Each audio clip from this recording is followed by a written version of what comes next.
Major ডালিম বলছি। অদ্য সকাল হতে খন্দকার মুশতাক আহমদের বলিষ্ঠ নেতৃত্বে সামরিক বাহিনী ক্ষমতা দখল করিয়াছে। শেখ মুজিব ও তার খুনি দুর্নীতিবাজ সরকারকে উৎখাত করা হইয়াছে।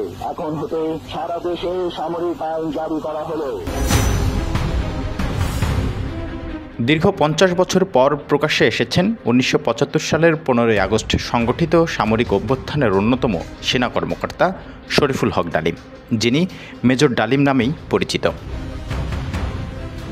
রোববার একটি ইউটিউব চ্যানেলে লাইভ সাক্ষাৎকারের মাধ্যমে প্রকাশ্যে আসেন তিনি। বিশেষ লাইভে যুক্ত আছেন বীর মুক্তিযোদ্ধা মেজর ডালিম বীর বিক্রম। এই শিরোনামের সাক্ষাৎকারটি সঞ্চালনা করা হয় যুক্তরাষ্ট্র থেকে। অতিথি হিসেবে থাকা মেজর ডালিমের অবস্থান সম্পর্কে কোনো তথ্য পাওয়া যায়নি। তবে সাক্ষাৎকারের পুরো সময় জুড়ে মেজর ডালিমের ব্যাকগ্রাউন্ড একাধিকবার পরিবর্তন করা হয়েছে। সাক্ষাৎকারটির শুরুতে জনৈক রফিক নামেই সামনে আসেন তিনি, কিন্তু কিছুক্ষণ পর পরিবর্তন করে মেজর ডালিম লেখা হয়।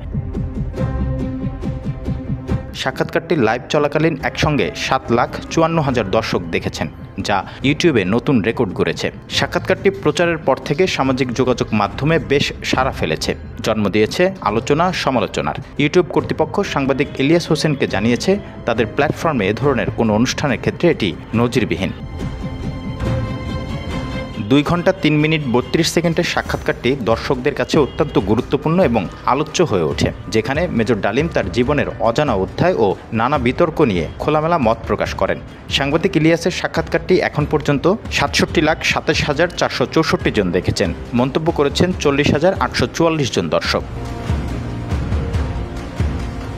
মন্তব্যগুলো বিশ্লেষণ করে দেখা গেছে, খুব অল্প সংখ্যক মানুষই মেজর ডালিম কিংবা সাক্ষাৎকারের সঞ্চালক সাংবাদিক ইলিয়াস হোসেনের বিরুদ্ধে মন্তব্য করেছেন। অপরদিকে বেশিরভাগ মানুষই তাদেরকে জাতীয় হিরো হিসাবে আখ্যা দিয়েছেন। তাদের মধ্যে একজন লিখেছেন, আমার বাবা গত 30 বছর আগে আমাকে যা বলেছিলেন তা মেজর ডালিমের বক্তব্যের সাথে সম্পূর্ণ মিলে যায়। আমার বাবা আমাকে ইতিহাস সম্পর্কে সঠিক জ্ঞান দিয়েছিলেন। আরও একজন লেখেন, আমার বাবা একজন সেনা কর্মকর্তা ছিলেন, তার কাছে আমি যা যা শুনেছিলাম 95% মিলে গেছে। সেলুট জানাই মেজর ডালিম স্যারকে, আপনি বাংলাদেশের সূর্য সন্তান। তবে লাইভ চলাকালীন সঞ্চালক মেজর ডালিমের উদ্দেশ্যে বলেন, হাতে গোনা 10 থেকে 12 জন আমাকে এবং আপনাকে গালি দিচ্ছে, বাকিরা আপনার পক্ষেই আছে। উল্লেখ্য, শরীফুল হক ডালিম ওরফে